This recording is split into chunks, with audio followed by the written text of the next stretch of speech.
Hello friends. మనం 'the mind పాశుపతాస్త్రం' book continue చేద్దాం. So, ఇప్పటి వరకు మనం ఏం చదివాము అంటే, మనకి మానవులందరిలో కూడా 3 గుణాలు ఉంటాయి. తయో గుణము, రజోగుణము, సత్వగుణాలు అని. ఈ గుణాలన్నీ ఎక్కడి నుంచి దేనివల్ల వస్తాయి అంటే, మనలో ఉన్న శక్తి కేంద్రాలు బట్టి. అంటే మనలో ఉన్న ఎనర్జీ లెవెల్స్ ఎలా ఉంటాయో దాన్ని బట్టి మన గుణాలుంటాయి అని. నెక్స్ట్ ఏం చెప్తున్నారు అంటే, ఈ శక్తి స్థాయిలు ఎలా అంటే దానిలో ఆహ్, యూనిట్స్ లాగా ఉంటాయన్నమాట. ఈ శక్తి లెవెల్స్ ఏంటి, చైతన్య శక్తి అంటే ఇవన్నీ కాన్షియస్‌నెస్ గురించి చెప్తున్నారనమాట. ఈ కాన్షియస్‌నెస్ లెవెల్స్‌ని 1-1000 యూనిట్స్ వరకు దాన్ని ఒక స్కేల్‌లో చెక్ చేయొచ్చు అన్నట్టు చెప్పారనమాట. సో, ఎనర్జీ లెవెల్స్‌ని ఎవరెవరికి ఎలా ఉంటాయి, ఎవరి థాట్స్ ఎలా ఉంటే వాళ్ళు ఏ ఎనర్జీ లెవెల్స్‌లో ఉన్నారు, ఏ రేంజ్‌లో ఉన్నారు అనేది చెప్తూ వస్తున్నారనమాట. ఇప్పటి వరకు మనం 1-149 యూనిట్స్ మధ్యలో ఉన్నాం వాళ్ళకి గుణాలు ఎలా ఉంటాయి అనేది చదివాము. ఇప్పుడు నెక్స్ట్ కంటిన్యూ చేద్దాము. ఇది 150 యూనిట్స్ ఉన్న దగ్గర వాళ్ళు ఎలా ఉంటారు అని. ఇక్కడ భగవద్గీతలో ఆహ్, థర్డ్ చాప్టర్ 37థ్ శ్లోకం ఒకటి చెప్పారు. శ్రీభగవానువాచ కామయేష క్రోధ ఏష రజోగుణసముద్భవః మహాశనో మహాపాప్మా వీథ్యేనమిహ వైరిణం. శ్రీకృష్ణ.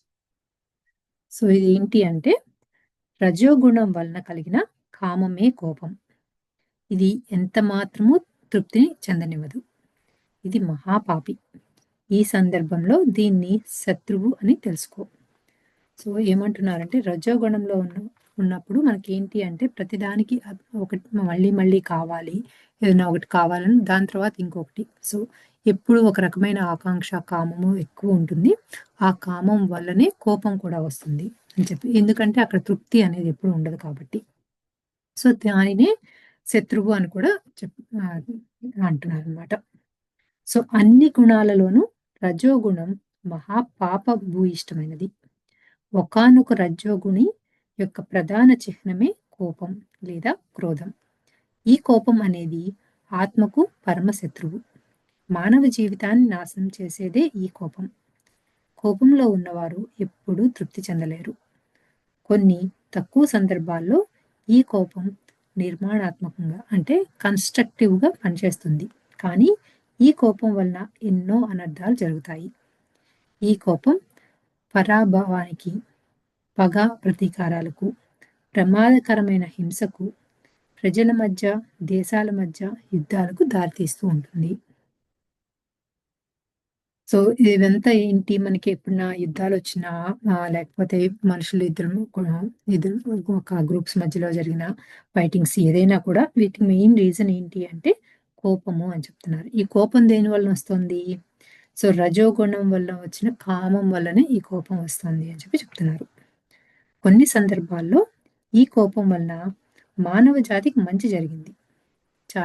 చారిత్రకంగా చూస్తే ప్రజలకు అణచివేత, నిరంకుశ పాలన, అసమానత, అరాచకం, తీవ్రమైన అవినీతి, బానిసత్వం వంటివి ఎదురైనప్పుడు ఉద్యమాలు, విప్లవాలు సంభవిస్తున్నాయి. దీనికి కారణం కోపం. మనకి మామూలుగా అంటూ ఉంటాం కదా! ఎవరైనా ఈక్వాలిటీలో లేకపోయినా, లేకపోతే బాగా వాళ్ళని అణచివేసినా కూడా యుద్ధాలొస్తాయి అని. ఎందుకు అలా అణచివేయటం వల్ల వాళ్ళల్లో ఉన్న కోపం బయటకొచ్చింది. అంటే తీరని కాంక్షలన్నీ బయటకొచ్చినాయి. అవన్నీ కోపంలాగా బయటకొచ్చినాయి కాబట్టే మనకి యుద్ధాలు జరుగుతున్నాయి, విప్లవాలన్నీ వస్తున్నాయి అని చెప్పి చెప్తున్నారు. తెలంగాణ ఉద్యమం, భారత స్వతంత్ర పోరాటం, ఫ్రెంచ్ విప్లవం, రష్యా విప్లవం, అమెరికా విప్లవం, ఈ మధ్య ఈజిప్ట్‌లో ఉద్యమం, సిరియా ప్రజలు తిరుగుబాటు మొదలైనవి ఈ శక్తి స్థాయిలు అంటే 150 యూనిట్స్ యొక్క గుణం, కోపం వల్లనే సంభవించాయి. మహాభారత యుద్ధం విషయానికి వస్తే ఇలాంటి ఉదాహరణలు ఎన్నో తటస్థిస్తాయి. దుర్యోధనుడు రాజసూయ యాగంలో అతిథిగా ఉన్నప్పుడు ద్రౌపది నవ్విందని పరాభవం పాలవుతాడు. ఆ తర్వాత జరిగిన పరిణామాలన్నీ మీకు తెలుసు కదా. దానికి ప్రధాన కారణం కోపం. సో ఈ కోపం అనేది ఎప్పుడు వస్తుంది అంటే మన ఎనర్జీ లెవెల్స్ 150 యూనిట్స్ మధ్య అరౌండ్ ఉన్నప్పుడు వస్తుంది అని చెప్తున్నారు. మొదట ప్రపంచ యుద్ధం, రెండవ ప్రపంచ యుద్ధం, ఇరాన్ ఇరాక్ దేశాల మధ్య యుద్ధం, ఇజ్రాయెల్ అరబ్ దేశాల మధ్య ప్రత్యక్ష మరియు పరోక్ష వైషమ్యాలు, అమెరికా రష్యాల మధ్య శత్రుత్వం, ఇండియా పాకిస్తాన్ల మధ్య శత్రుత్వం, ఇలా ఎన్నో చెప్పుకుంటూ పోవచ్చు. అలాగే కుటుంబ కలహాలు, కులాల మధ్య చిచ్చు, మతాలు, ప్రాంతాలు, దేశాల మధ్య శత్రుత్వాలు, పోరాటాలు, ఉద్యమాలు ఇవన్నీ కోపం వల్లనే. 150 యూనిట్ల నుండి 174 యూనిట్ల వరకు గల శక్తి స్థాయిల్లోని గుణాల వలన సంభవిస్తూ ఉన్నాయి. ఆయా దేశాల ప్రజలు ఇంకా 150 నుంచి 174 యూనిట్ల మధ్య శక్తి స్థాయిలను కలిగి ఉంటున్నారు. శక్తి స్థాయిలు 100 పైన యూనిట్ల నుండి 199 యూనిట్ల వరకు ఉన్న వారిలో రజోగుణాలు చాలా ప్రబలంగా ఉంటాయి. 150 యూనిట్ల నుండి 199 యూనిట్ల వరకు అయితే ఇంకా ఎక్కువగా రజోగుణం ప్రభావం ఉంటుంది. సో బిట్వీన్ 100 అండ్ 199 అయితే ఈ రజోగుణం యొక్క ప్రభావం ఎక్కువ ఉంటుంది. అది పై నెంబర్ హయ్యర్ అయ్యే కొద్దీ అది ఇంకా ఎక్కువగా ఉంటుంది అని చెప్తున్నారు. సో బేసిక్గా రజోగుణం వల్ల ఏముంటుంది అంటే ఎప్పుడు దేని మీద కర్మల యందే ఆసక్తి ఉంటుంది. మనం ఏం చేస్తుంటాము దాని మీద ఎక్కువ ఇంట్రెస్ట్ ఉంటుంది. చేసే కర్మల్లో కూడా మనకి అది లాభమా నష్టమా అనేది ప్రతిదానికి చెక్ చేసుకుంటూ ఉంటామన్నమాట. సో ఎప్పుడు గోల్స్ ఎక్కువ అతిగా పెట్టేసుకుంటూ ఉండటము, సో మితికి మించిన కోరికలు ఉండటము, ఇవన్నీ రజోగుణం యొక్క లక్షణాలు అనమాట. సో ఈ లక్షణాలు ఉన్న వాళ్ళు 100 అండ్ 199 మధ్యలో ఉంటాయి ఎనర్జీ లెవెల్స్ అని చెప్తున్నారు. తన కోపమే తన శత్రువు అని వేమన పద్యం చదివి ఉంటారు కదా. ఇది అక్షర సత్యం. సో మనం చిన్నప్పుడు చదువుకున్న తన కోపమే తన శత్రువు, తన శాంతమే తన రక్ష అని ఉంది కదా. సో అది కూడా ఇక్కడ దీనికి సంబంధించిందే అని చెప్తున్నారు. నెక్స్ట్ వచ్చి మళ్ళీ భగవద్గీతలో సెకండ్ చాప్టర్ నుంచి 63ది ఇంకొక శ్లోకం ఉంది. అది ఒకసారి చూద్దాం.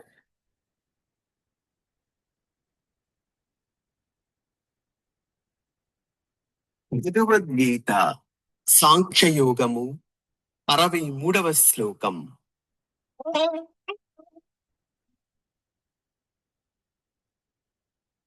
క్రోధాద్భవతి సమ్మోహః, సమ్మోహాత్ స్మృతి విభ్రమః, స్మృతిభ్రంశాత్ బుద్ధినాశో, బుద్ధినాశాత్ ప్రణశ్యతి. కోపం వలన అవివేకం, అవివేకం వల్ల స్మృతి చిన్నాభిన్నం, దానివల్ల బుద్ధి చెడతాయి, చివరకు మనిషి అధోగతి పాలవుతాడు. సో ఏమవుతుంది, మనకి కోపం వల్ల మనకి ఏది కరెక్ట్ ఏది రాంగు అనేది పోతుంది, వివేకం పోతుంది. ఆ వివేకం పోవటం వల్ల ఏమవుతుంది, మనకి ఉన్న స్మృతి అంటే మన ఆలోచన స్థితి నీట్గా ఉండదు, అంటే కన్సిస్టెంట్గా ఉండదు, ఎప్పుడు డిస్ట్రాక్ట్ అవుతూ ఉంటుంది. దానివల్ల మన బుద్ధి కంప్లీట్గా చెడిపోతుంది అని చెప్తున్నారు. సో అలా అవ్వటం వల్ల మనిషి అధోగతికి పాలవుతాడు. ఇంద్రప్రస్థ నగరం మాయసభలో దుర్యోధనుడి భంగపాటును చూసి ద్రౌపది నవ్వడం వలన దుర్యోధనుడికి కోపం తారాస్థాయికి చేరింది. దాని పర్యవసానంగా బుద్ధి నశించింది. చివరకు దుర్యోధనుడు నాశనం అయ్యాడు. Anger kills the angry person, not the so called enemy. కోపం దానిని కలిగి ఉన్న వానిని దహించి వేస్తుంది, అతని శత్రువునికి ఏమీ కాదు. అసలు ఒక సెంటెన్స్ లో చాలా బాగా చెప్పారు. సో కోపం ఎవరికైతే వస్తుందో ఆ కోపం వచ్చిన మనిషివే నాశనం అయిపోతారు, కానీ వాళ్ళకు ఉన్న ఎనిమి వల్ల ఏమీ అవ్వదు అని చెప్తున్నారు. కోపం అనేది ఒక ఎమోషన్ కనుక అది దేహాన్ని ప్రభావితం చేసి అనేక రకాల వ్యాధులకు కారణం అవుతుంది.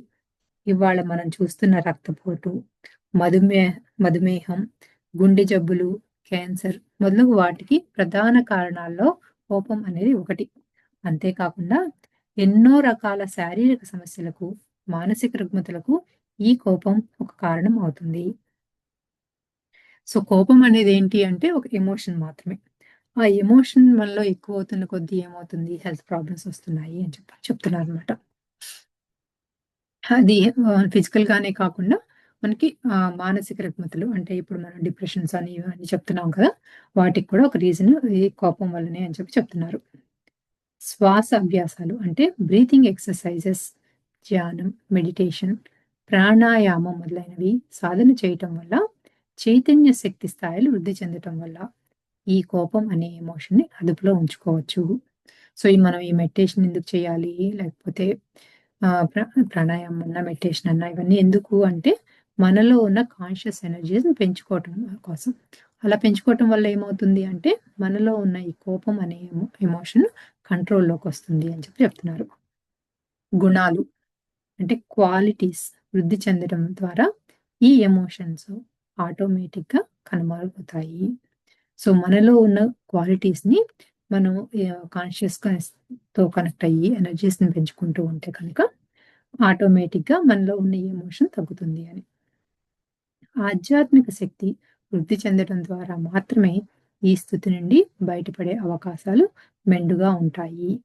కోపం అనేది తగ్గాలి అంటే మనలో స్పిరిచ్యువల్ నాలెడ్జ్ పెరుగుతూ ఉండాలి అని చెప్తున్నారు.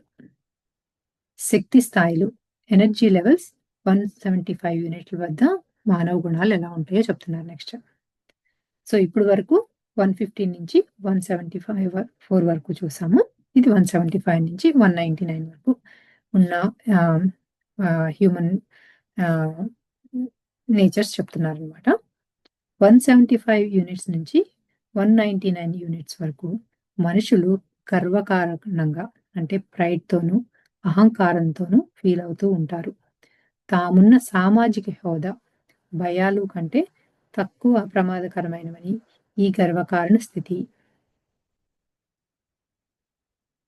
సో, ఈ 175 నుంచి 199లో ఉన్నప్పుడు కనుక మనకి ప్రైడ్ చాలా అహంకారంతో ఉంటుంది మనలో.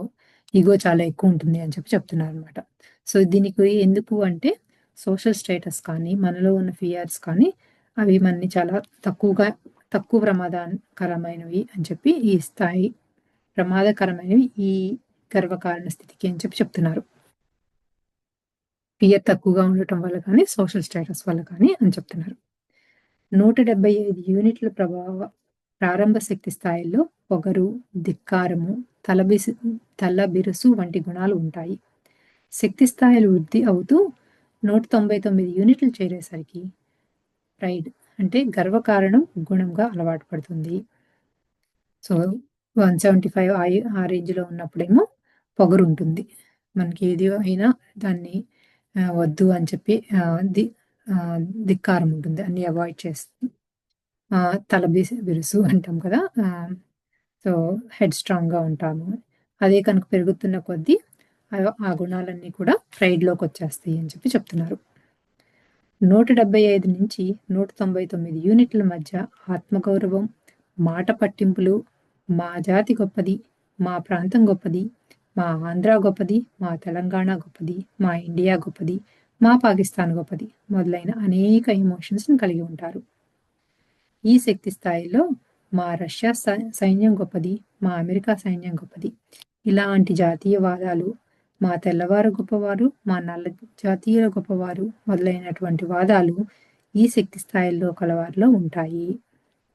సో, మనకి చాలా ప్రైడ్ ఉంటుంది కదా! అది మనం ఉన్న సొసైటీలో ఉండవచ్చు. లేకపోతే మన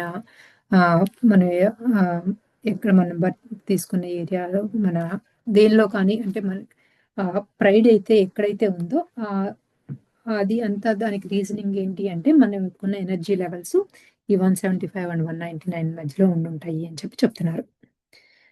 Once we are connected to the inner self, the nature of inner self with all its true innocence, greatness, and nobility of human spirit, we no longer need pride. We just know what we are, and this self-knowledge is sufficient for us. So, మనకేంటి అంటే మనలో ఈ pride ఉండకూడదా అంటే, so, మనం మనతోనే మన ఇన్నర్‌తోనే connect అయ్యేదే ఉంటే కనుక ఆటోమేటిక్‌గా మనలో ఉన్న ఇన్నోసెన్సు, గ్రేటర్‌నెస్సు, ఆహ్, నొబిలిటీ మనకి ఆటోమేటిక్‌గా హ్యూమన్ స్పిరిట్‌ని ఇస్తుంది. సో, ఆహ్, అది మనకి అది చాలు. ఇంకప్పుడు మనకి ప్రైడ్ అవసరం ఉండదు అని చెప్తున్నారనమాట. మానవ ప్రాణశక్తిని తనలో ఉంచుకుని నిర్మలత్వంతో గొప్పగా విరాజిల్లుతున్న మన అంతరంగ ప్రపంచంతో కనుక ఒక్కసారి అనుసంధానింపబడినప్పుడు గర్వమును కలిగి ఉండాలన్న అవసరం ఎంత మాత్రమూ ఉండదు. సో, ఇది అంటే మన కంట్రీ అని కానీ, మన కమ్యూనిటీ అని కానీ, మన ఏరియా అని కానీ, సో, అసలు ఎటువంటి ప్రైడు మనకవసరం లేదు అని చెప్తున్నారు. ఎప్పుడు మనం మన ఇన్నర్‌తో కనెక్ట్ అయ్యి, మనం ఎప్పుడు దానిలో ఉన్న నిర్మలత్వాన్ని ఎంజాయ్ చేస్తున్నప్పుడు అది అసలు అవసరం రాదు అని చెప్తున్నారు. ఆధ్యాత్మిక జ్ఞానం విశేషంగా కలిగి ఉండకపోవటమే ఈ గర్వానికి మూల కారణం. గర్వం యొక్క వ్యతిరేక గుణం కృతజ్ఞత. మీరు ఇంటెలిజెంట్‌గా పుట్టినప్పటి నుండి ఈ విశ్వానికి, మీ అంతరాత్మకు కృతజ్ఞతలు తెలపండి. ఇంటెలిజెన్స్ అనేది పుట్టుకతో అంటే మీ యొక్క చైతన్య స్థాయి వలన వచ్చినది. అంతేకాని మీరు సాధించి తెచ్చుకున్నది కాదు. అందుకు మీ అంతరంగంలోని దైవానికి కృతజ్ఞతలు చెప్పండి. సో, మనకి సెల్ఫ్ ప్రైడ్ ఎప్పుడొస్తుంది? మనకి చాలా మనం స్మార్ట్ అనో, లేకపోతే మనకేదో స్పెషల్‌గా మంచి స్కిల్ ఉందనో, ఏదో ఒక రీజనింగ్‌తో వస్తుంది గదా! సో, దానికేం చెప్తున్నారు అంటే, అది మనకి పుట్టుకతో వచ్చింది. ఈ ఇంటెలిజెన్స్ అనేది. అది ఇన్ అది మనము దానికేం చేయాలి? మన యొక్క కాన్షియస్ ఎనర్జీతో వచ్చింది కాబట్టి, దాన్ని మన ఇన్నర్‌తో కనెక్ట్ అయ్యి, దానికి థాంక్స్ చెప్పండి అని చెప్తున్నారనమాట. The more inwardly powerful we are, the more flexible we become, so that we are open to all that is beneficial. మన అంతరంగంతో ఎంత శక్తివంతంగా అనుసంధానింపబడతామో, అంతగా సరళత్వాన్ని కలిగి ఉంటాము. దాని ఫలితంగా విశాల దృక్పథంతో మనకు లబ్ధి చేకూర్చే వాటి పట్ల ఎరుకలో ఉంటాము.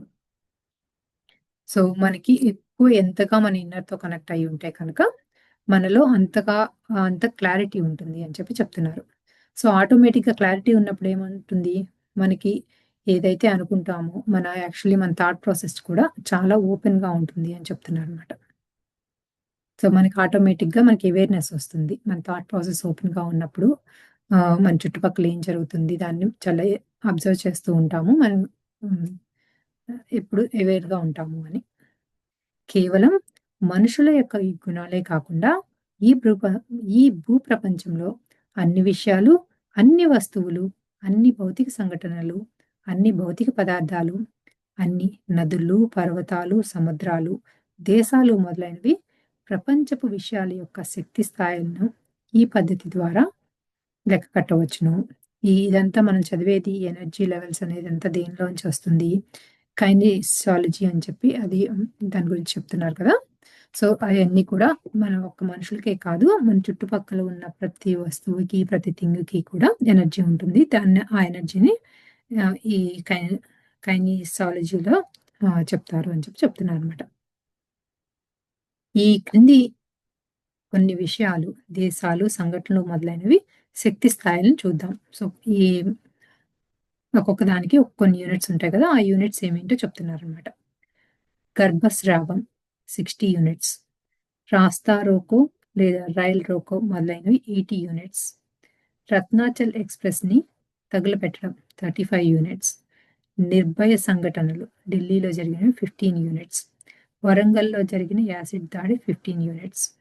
చిన్న పిల్లలపై లైంగిక దాడి 35 యూనిట్స్. రతి క్రీడలో హింస 35, వ్యభిచారం 140, జేబు దొంగతనం 175, బానిసత్వం 20, అనాథ బాలలు 95, ఇంటర్నెట్‌లో సెక్స్‌ని చూడడం ఇది పెద్దవాళ్ళది 75, చిన్న చిన్న దొంగతనాలు చేయటం 145, కులపిచ్చి మతపిచ్చి కలవాళ్ళు 150, విషసర్పాలు 35, రాక్షస బల్లి అంటే డైనోసార్ 60 యూనిట్స్. పక్షులు అన్ని జాతులు 125, పావురాలు 145, ఆవు, ఏనుగ, గొర్రె, మేక, కోతి, జింక, కుందేలు ఇవన్నీ కూడా 120 యూనిట్స్. రామచిలుక 240, ఎలుగుబంటి 180, కోకిల కూత 500 యూనిట్స్. ఆనందంలో ఉన్న నెమలి నృత్యం 500, కాకి పరిసరాలను శుభ్రపరుస్తుంది కనుక 250 యూనిట్స్. పేదరికం 70 యూనిట్స్. ఈనాడు, సాక్షి దినపత్రికలు 210 యూనిట్స్. ఇంగ్లీష్ వైద్యం అంటే అల్లోపతి 180 యూనిట్స్. ఆయుర్వేదం 300 యూనిట్స్. మాంసాహారం 20 యూనిట్స్. శాకాహారం 270 units. Nursing home 201 unit. Olympic games 340 units. Eiffel tower 485 units. China గోడ the great wall of China 305 units. Taj Mahal 750 units. Karnataka సంగీతం అంటే ఎన్ని పాటలు 700 యూనిట్స్. పాశ్చాత్య సంగీతం 590 యూనిట్స్. భారత జాతీయ గీతం Janaganamana 550 units. Chess game 415 units. Cycle తొక్కటం 350 యూనిట్స్. కోడి పందేలు, జల్లికట్టు అంటే రాక్షసానందం 35 యూనిట్స్.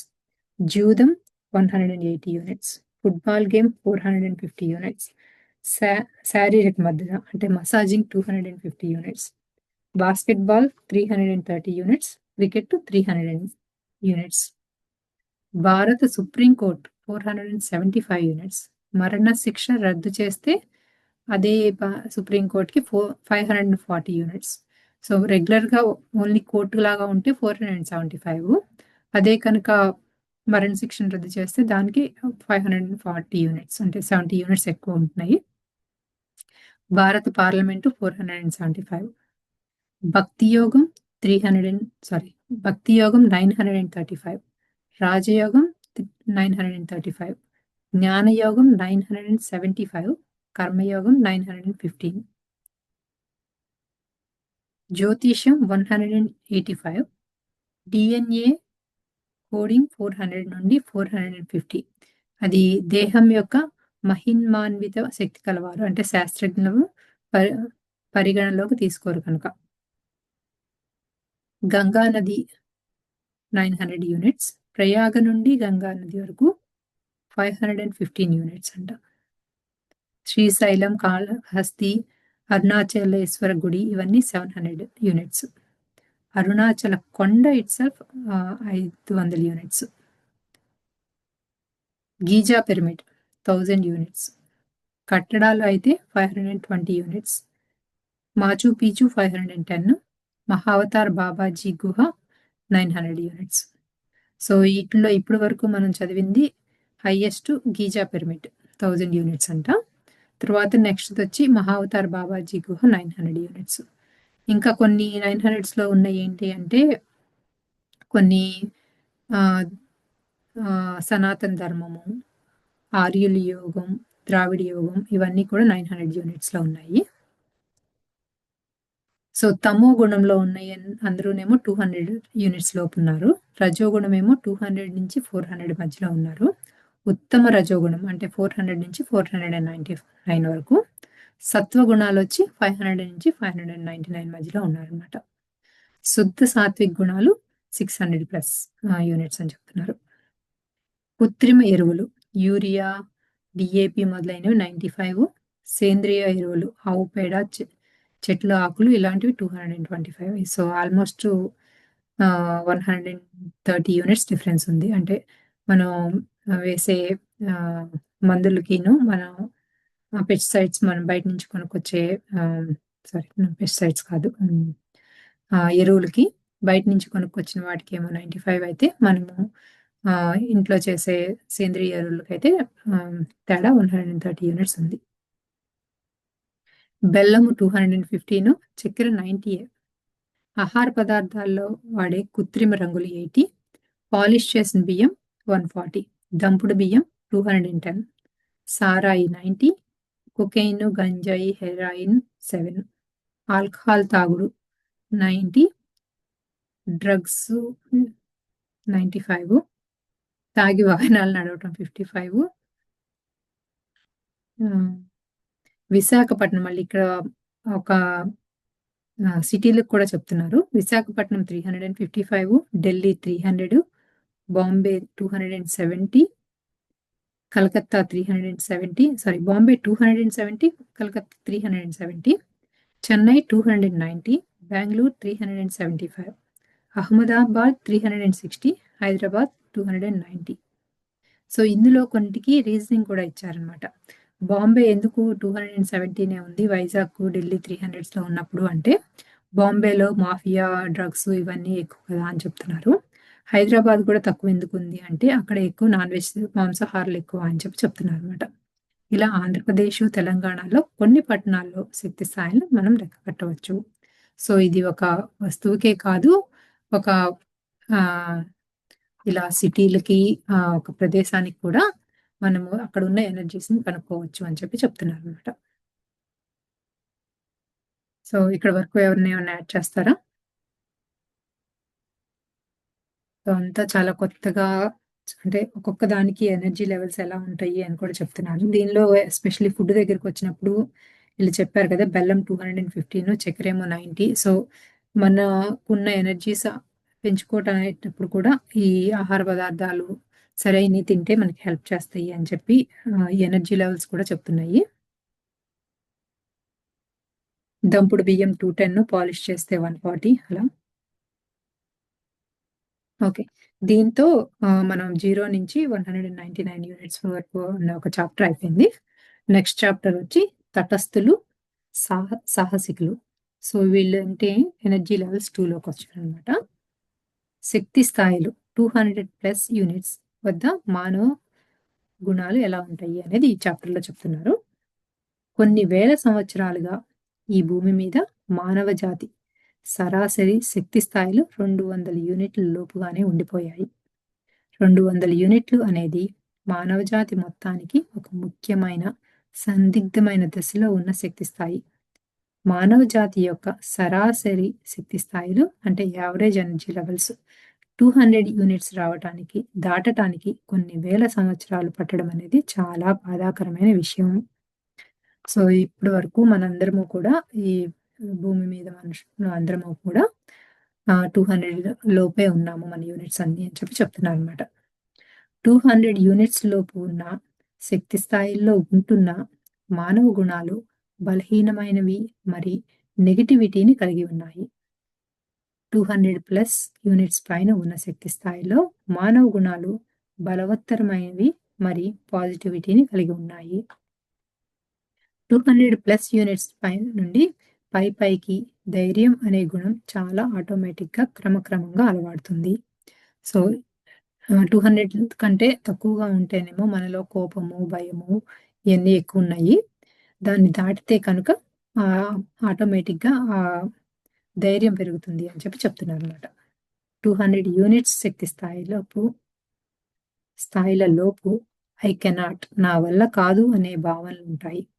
200 దాటిన యూనిట్స్ నుండి ఐ కెన్, నా వల్ల అవుతుంది అనే గుణాలు క్రమక్రమంగా పైకి శక్తి స్థాయిలు పెరిగే కొద్దీ వృద్ధి అవుతూ ఉంటుంది. ఐ కెనాట్ నుండి ఐ కెన్ లోకి మారే క్రమంగా ఈ 200 పైబడిన శక్తి స్థాయిలు చాలా కీలకమైనవి. ఈ శక్తి స్థాయిలు చాలా ఆశాజనకమైనవి. మానవ జాతిలో గణనీయమైన మార్పును కలుగజేసే మానవ నైతిక విలువలను పెంపొందించేవి. క్రీస్తు శకం 1998వ సంవత్సరం ముందు వరకు ఈ ప్రపంచ మానవ జాతి యొక్క శక్తి స్థాయిలు కొన్ని వేల సంవత్సరాల నుండి 200 యూనిట్స్ లోపే ఉండిపోయాయి. 1989వ సంవత్సరంలో మానవ జాతి శక్తి స్థాయిలు 205 యూనిట్లకి సరాసరిగా చేరింది. 1998వ సంవత్సరం ముందు వరకు మానవ జాతి సరాసరి శక్తి స్థాయిలు 190 యూనిట్స్ లోపుగానే కొన్ని వేల సంవత్సరాలుగా ఉండిపోయాయి.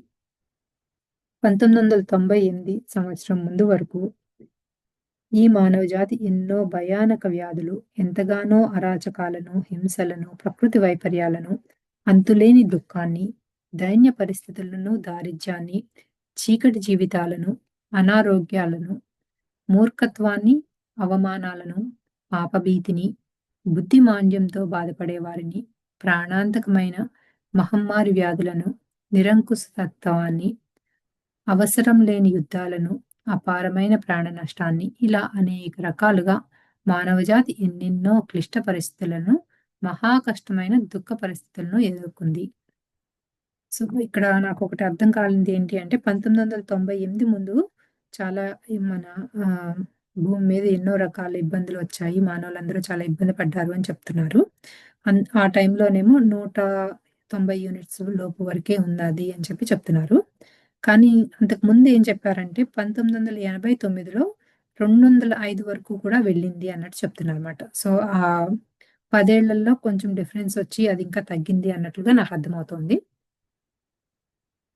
రాజ్యాల మధ్య యుద్ధాలు, ప్లేగు, మశూచి, కలరా వంటి ప్రాణాంతక వ్యాధులు వేలాది మందిని సామూహికంగా ఊచకోతలు చంపటం, ఇలా ఎన్నో కారణాల వల్ల తక్కువ వ్యవధిలో లక్షలు, కోట్ల మంది మనుషులను చనిపోయేవారు.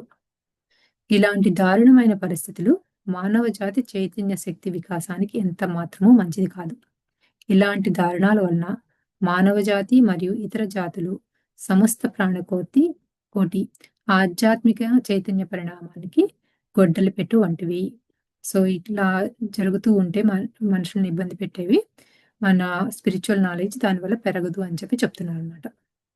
అలాంటి దారుణమైన పరిస్థితులు ఇప్పుడు ఈ వర్తమాన కాలంలో జరగటం లేదని కాదు.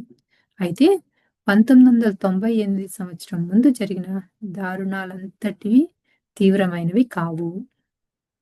ఇవాళ కూడా అంటే 2016 అండ్ 17 సంవత్సరాల్లో ప్రపంచవ్యాప్తంగా ఉగ్రవాదం, టెర్రరిజం, మాఫియా, డ్రగ్స్, పేదరికం, కరువు కాటకాలు, సునామీలు, భూకంపాలు, వేలాది మంది ఊచకోతలు, దేశాల మధ్య వైషమ్యాలు, వివిధ రకాల వ్యాధులతో మనుషులు చనిపోవటం మొదలైన సంఘటనలతో మానవ జాతి బాధను అనుభవిస్తూనే ఉన్నారు. 1998కి ఇప్పటికి కూడా ఇంకా జరుగుతున్నాయి. కానీ ఇది కొంచెం డిఫరెంట్‌గా ఉంది అని చెప్తున్నారన్నమాట.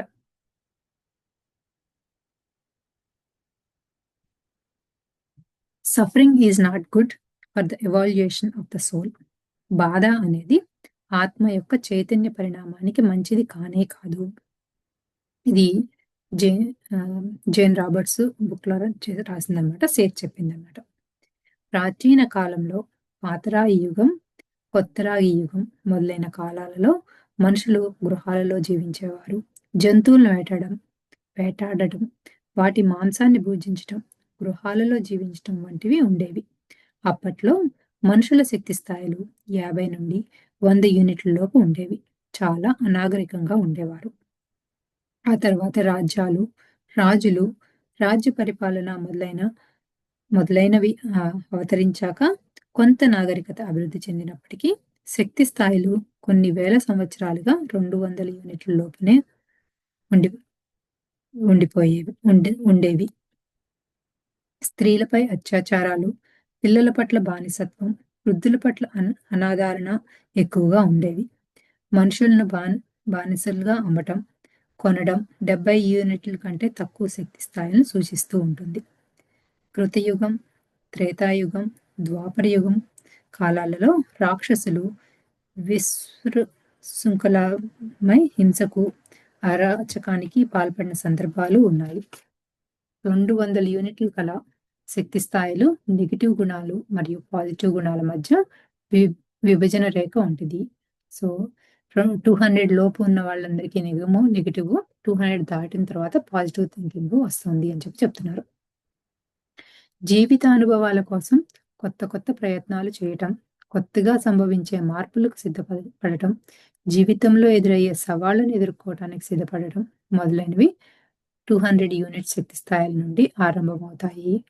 సో మనం ఏదైనా ఏది జరిగినా యాక్సెప్ట్ చేయడానికి, దానికి అడాప్ట్ అవటానికి ఆ స్టేజ్లోకి ఉన్నాము అంటే 200 దాటుతున్నాము అన్నట్లు చెప్తున్నారు అన్నమాట. మనుషుల యొక్క శక్తి సామర్థ్యాలు వినియోగించడం క్రమక్రమంగా 200 యూనిట్ల శక్తి స్థాయిల నుండి ప్రారంభమవుతుంది. పరిశోధన, కొత్త విషయాలు కనుక్కోవాలనే ఉత్సుకత, కష్టాలను ఎదుర్కోవాలనే మనస్తత్వం, దృఢ సంకల్పం, పట్టుదల మొదలైనవి పాజిటివ్ గుణాలు ఈ శక్తి స్థాయిల నుండి ఆరంభమవుతాయి. జీవితంలో కొత్త అవకాశాలను సృష్టించుకొని ప్రపంచం నిరాశజనకమైనది అనే భావనను కొద్ది కొద్దిగా తొలగిన తర్వాత ఉత్తేజకరంగా జీవించడం, కొత్త నైపుణ్యాలను వృద్ధిపరచుకోవటం, అభివృద్ధి చెందాలనే ఆలోచనలు రావటం, విద్య మరియు కళల పట్ల అభిరుచిని, ఆసక్తిని కలగటం మొదలైనవి ఈ శక్తి స్థాయిల నుండి ఆరంభమవుతాయి.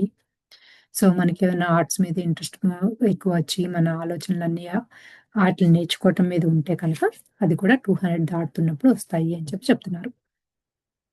నెగటివ్ గుణాలను వదిలించుకోవాలనే ఆలోచనలు ఈ స్థాయిల్లో కలుగుతాయి.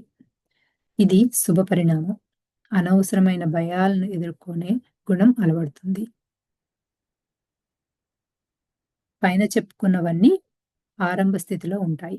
శక్తి స్థాయిలు పైకి వృద్ధి చెందే కొలది పరిపక్వాన్ని చెందుతాయి. అందుకోసం సాధన చేయవలసి ఉంటుంది. సో మనం ఆ నెగటివిటీ నుంచి పాజిటివ్ థాట్స్ లోకి వస్తున్నప్పుడు అది జస్ట్ 200 క్రాస్ చేసి మంచి డైరెక్షన్ లో వెళ్తున్నాము అని చెప్తున్నారు అనమాట. సో అప్పుడు వెళ్తున్నప్పుడు ఏమవుతుంది అంటే మనం నెమ్మదిగా మనలో ఉన్న భయాలను ఫేస్ చేస్తూ ఉంటాము అని చెప్తున్నారు. 1998వ సంవత్సరంలో ప్రపంచ మానవ జాతి శక్తి స్థాయిలు 207 యూనిట్లకు చేరింది. 200 యూనిట్ల శక్తి స్థాయిలో గల మనుషులు ఎంతగానో నెగటివిటీని జీవితానుభవాలుగా పొందుతున్నారు. 200 యూనిట్లలో శక్తి స్థాయిలు కలవారు సరైన పోషకాహారం లేకపోవటం, సరైన వసతి సౌకర్యాలు లేకపోవటం, కట్టుకోవటానికి బట్టలు తగినంత సంఖ్యలో లేకపోవటం, నిరక్షరాస్యత కలిగి ఉండటం, శారీరక శుభ్రత లేకపోవటం, తరచూ అనారోగ్యాలకు పాలవటం, తరచుగా ఈర్ష్యాద్వేషాలకు కలిగి ఉండటం, ఇతరులను అపనమ్మకంతో చూడటం, పసిపిల్లలు లేదా వృద్ధుల చేత బండచాకిరీ పనులు చేయించటం, ఇతరులపై ఎక్కువగా ఆధారపడే మనస్తత్వాన్ని కలిగి ఉండటం, అనవసరమైన విషయాల్లో జోక్యం చేసుకుని తగువులు పెట్టుకోవటం, డాంబికాలు పలకటం, తద్వారా పరువు పోగొట్టుకునే అవమానాలు ఎదుర్కోవటం, లేనిపోని గొప్పలకు పోయి భంగపడటం, తరచూ ఈ ప్రపంచాన్ని, ఈ ప్రజలను విమర్శిస్తూ ఉండటం మొదలైన వాటితో సతమతం అవుతూ ఉంటారు. సో 200 లోపు ఉన్న వాళ్ళందరికీ ఇవి కొన్ని రీజన్స్ అని చెప్తున్నారు అనమాట. సో సరిగ్గా ఫుడ్ సరిగ్గా లేకపోయినా, లేకపోతే బట్టలు అవి సరిగ్గా లేకపోయినా, మినిమం కావాల్సినవి సరిగ్గా లేకపోయినా కూడా 200 యూనిట్స్ లోపే ఉంటాము అని. 200 యూనిట్స్ లోపు శక్తి స్థాయిల వారికి సొంత వ్యక్తిత్వం ఉండదు. తమలో లేని గుణాలను తాము ఆరాధించే నాయకుడు లేదా సినిమా హీరో లేదా హీరోయిన్ల లేదా మత పెద్దల్లో ఊహించుకుని భ్రమలో ఉంటారు. తమ అభిమాన సినిమా హీరో విలన్లు చితకబాదుతుంటే వారు తెగ సంబరపడిపోతూ ఉంటారు.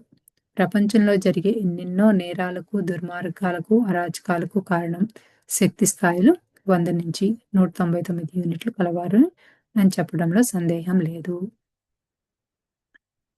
సో మనకి 100 నుంచి 199 ఉన్న వాళ్ళేమో రాంగ్ డూయింగ్ లో ఉంటారు. సో అరౌండ్ 200 కంటే తక్కువ ఉన్న వాళ్ళల్లో ఇంకా భయాలు ఉన్నాయి కాబట్టి సో వాళ్ళకి ఏదైతే చేయాలని అనుకుంటారో వేరే మనుషులు వాళ్ళకి ఎవరైతే ఇష్టంగా ఉంటారో వాళ్ళ సినిమా హీరో హీరోయిన్లు కానీ, లేకపోతే వాళ్ళకి ఎవరైతే మోడల్ ఫిగర్స్ ఉంటారో వాళ్ళలో చూస్తూ ఉంటారు అని చెప్తున్నారు. రాజకీయ నాయకులు, రౌడీలకు అనుచరులుగా ఉండేవాళ్ళు, సినిమా హీరోలు, హీరోయిన్లకు అభిమానులుగా ఉండేవాళ్ళు ఈ కోవలోకి అంటే 200 యూనిట్స్ లోపు శక్తి స్థాయిలోకి వస్తారు. వారికి సొంత వ్యక్తిత్వం అనేది ఉండదు. యోగులు, జ్ఞానులు అంటే రమణ మహర్షి, నిసర్గదత్త మహారాజ్, లాహిరి మహాశయులు మొదలగు వారు శక్తి స్థాయిల వలన కలిగే శక్తి క్షేత్రాలు అంటే ఎనర్జీ ఫీల్డ్స్ 200 యూనిట్ల లోపు వారికి అంతరంగంలో కొన్ని పాజిటివ్ మార్పులను తీసుకువస్తాయి. అందుకే సజ్జన సాంగత్యం అనేది అత్యంత ఆవశ్యకమైనది. సో ఇందాక నుంచి చదువుతున్నప్పుడంతా అనుకుంటూ ఉన్నాను, అంటే ఇప్పుడు కూడా అందరం కలిసే ఉంటాం కదా. ఇందాక ఏమన్నారు, ఆర్ట్స్ కనుక నేర్చుకుంటూ దాని మీద టైం చూపుతున్నారు అంటే 200 దాటి ఉన్నట్లు అని.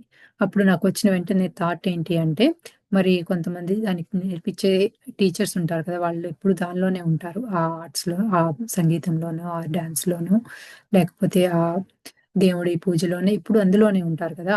వాళ్ళు 200 కంటే ఎక్కువే ఉంటారు కదా! అని అనిపించింది. ఇప్పుడు దానిలో ఏం చెప్తున్నారంటే ఇప్పుడు అలానే ఆహ్, మనం వాళ్ళతో సాంగత్యం చేస్తూ ఉంటే మనం కూడా వాళ్ళు 200 కంటే ఎక్కువ ఉన్నారు కాబట్టి మన శక్తి స్థాయిలు కూడా కాస్త పెరిగే ఛాన్సెస్ ఉన్నాయి అని చెప్తున్నారు. సో, ఇంకొక ఎగ్జాంపుల్ ఇక్కడ చెప్పిందేంటి అంటే పెద్దవాళ్ళు యోగులు, జ్ఞానులు ఉన్నారు. రమణ మహర్షి కానీ, లాహిరి మహాశయులు కానీ వీళ్ళతో కూడా మనం కనుక సాంగత్యం చేస్తే మన ఎనర్జీ లెవెల్స్ కూడా పెరుగుతాయి. అందుకే సజ్జన సాంగత్యం అనేది చాలా ఇంపార్టెంట్ అని చెప్తున్నారు. బల ప్రయోగం వలన 200 యూనిట్స్ లోపు వారిలో పాజిటివ్ మార్పులు కలగవు. సో, ఫిజికల్‌గా ఏదైనా చేస్తే వాళ్ళలో ఏమీ చేంజెస్ రావు అని చెప్తున్నారు. దొంగలను అరెస్ట్ చేసి జైలు శిక్ష వేయటం వల్ల వారిలో మార్పు రాదు. జైలు నుండి విడుదలవ్వగానే మళ్ళీ దొంగతనానికే మళ్ళీ పాల్పడతాడు. హంతకులు, అరాచకాలను సృష్టించే వాళ్ళను జైలుకు పంపి శిక్షలు వేసినంత మాత్రాన వారిలో పాజిటివ్ మార్పులు రావు. జైలు నుండి విడుదల కాగానే మళ్ళీ అవే నేరాలకు పాల్పడతారు. మాఫియా, డ్రగ్స్ సరఫరాలో ఉన్న వారిని చట్టాల ద్వారా ఎంత కఠినంగా శిక్షలు వేసినా మళ్ళీ అవే నేరాలకు పాల్పడుతూ ఉంటారు.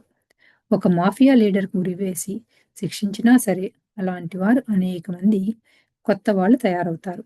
హంతకులను శిక్షలు వేసినా సరే మళ్ళీ కొత్త హంతకులు తయారవుతుంటారు.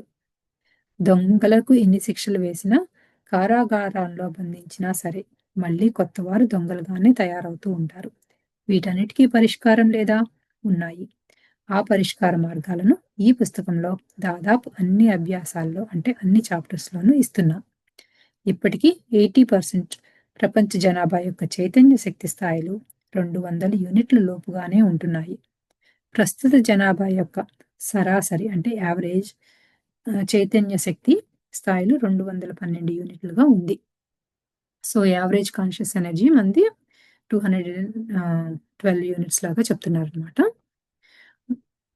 బుద్ధుడు కాలంలో ప్రపంచ జనాభా యొక్క సరాసరి శక్తి స్థాయిలు 90 యూనిట్లుగాను, జీసస్ క్రైస్ట్ కాలంలో సరాసరి అంటే యావరేజ్ ఎనర్జీ లెవెల్స్ 100 యూనిట్లుగాను ఉండేవి. దానిని బట్టి ఆ కాలంలో అనాగరికత, అరాచకం, అస్తవ్యస్తత, దారిద్ర్యం, కరువు కాటకాలు ఎంత స్థాయిలో ఉండేవో మీకు అర్థమై ఉంటుంది. సో, ఆ టైంలో వీళ్ళు ఉన్నా కూడా యోగులు ఉన్నా కూడా బుద్ధుడు కానీ, జీసస్ క్రైస్ట్ కానీ ఉన్నా కూడా వారి చుట్టుపక్కల ఉన్నవాళ్ళు చాలా ఆహ్, అనాగరికతలో ఉండేవాళ్ళు లేదా దారిద్ర్యంలో ఉండేవాళ్ళు కాబట్టి యావరేజ్ 90, 100 ఆ యూనిట్స్‌లోనే ఉన్నాయి. కానీ ప్రస్తుతం మనం చాలా ఎదిగాము కాబట్టి మనలో నాగరికత ఎక్కువగా ఉంది కాబట్టి ఓవరాల్‌గా యావరేజ్‌లో మనం 200, 212 యూనిట్స్‌లో ఉన్నాము అని చెప్తున్నారు. 2,00,000 సంవత్సరాల క్రితం ఆఫ్రికా ఖండంలో మానవ సంతతి శక్తి స్థాయిలు 80-85 యూనిట్స్ మధ్య మాత్రమే ఉండేవి. ఆ కాలంలో ఆఫ్రికా ఖండంలోని మానవుడే మిగతా అన్ని ఖండాల్లోని మానవుల కంటే మెరుగైన శక్తి స్థాయిలను కలిగి ఉండేవాడు. శక్తి స్థాయిలను మాత్రమే మనం లెక్క కట్టగలం. కానీ జీవితాన్ని ఏ విధంగానూ పెట్టలేము. ఎందుకంటే జీవితం అనేది multi dimension plane. Multi dimensional quantity. జీవితం అనేది నది ప్రవాహం అంటే రివర్ ఫ్లో లాగా ఉంటుంది. జీవితం నిరంతరము ప్రవహిస్తూనే ఉంటుంది అని చెప్పగలం. మరో క్షణంలో జీవితం మరోవైపు మలుపు తిరగవచ్చు. సో, ఎనర్జీ లెవెల్స్‌ని మాత్రమే మనము ఈ యూనిట్స్‌లో కాలిక్యులేట్ చేయగలం. కానీ ఒక లైఫ్‌ని తీసుకుంటే దాన్ని వీళ్ళ లైఫ్ ఇంత అని చెప్పలేము అంటున్నారు. ఎందుకు అంటే మనం కాన్స్టెంట్‌గా ఎప్పుడు చేంజ్ అవుతూ ఉంటాం. మన ఎనర్జీ లెవెల్స్ మనం చేసే పనులను బట్టి, మనం నేర్చుకునే నాలెడ్జ్‌ని బట్టి ఎప్పుడు చేంజ్ అవుతూ ఉంటాము. మనం ఎప్పుడు ఒక నదిలాగా ప్రవహిస్తూనే ఉంటాము అని చెప్తున్నారు. శక్తి స్థాయిలు 75 యూనిట్లు కల రత్నాకరుడు అనే బోయేవాడు కరడు కట్టిన మూర్ఖుడు. దారి దోపిడీ చేసి జీవించేవాడు. అటువంటి నెగెటివ్ గుణాలు ఉన్న మనిషి మహారుషి. వాల్మీకి మహర్షి కాగలిగాడు. అందుకే జీవితాన్ని ఈ విశ్వంలో మీతో సహా ఎవ్వరూ నిర్వచించలేరు. అది అసాధ్యం కూడా. సో వాల్మీకి ఎలా అయ్యారు 75 యూనిట్స్ స్టార్టింగ్ లో ఉన్నప్పుడు తర్వాత దానిలో నాలెడ్జ్ పెంచుకుని ఎనర్జీ లెవెల్స్ ని పెంచుకున్నారు కదా. సో అందుకని లైఫ్ లో వీళ్ళది లైఫ్ ఇంత యూనిట్స్ అని చెప్పి చెప్పలేరు అని చెప్పి చెప్తున్నారు. Basically all souls are good, all are born with an intent to become enlightened. ఇది రామ్తా చెప్పారనమాట. ఈ భూమిపై జీవాత్మలు జన్మలు తీసుకునే ఆత్మలన్నీ మౌలికంగా మంచివే. అందరూ జ్ఞానోదయం పొందాలనే సంకల్పంతో ఈ భూమి మీద జన్మలు తీసుకున్నారు. సో ఈ చాప్టర్ ఇక్కడితో ఆపుతాము, మళ్ళీ రేపు కంటిన్యూ చేసుకుందాం.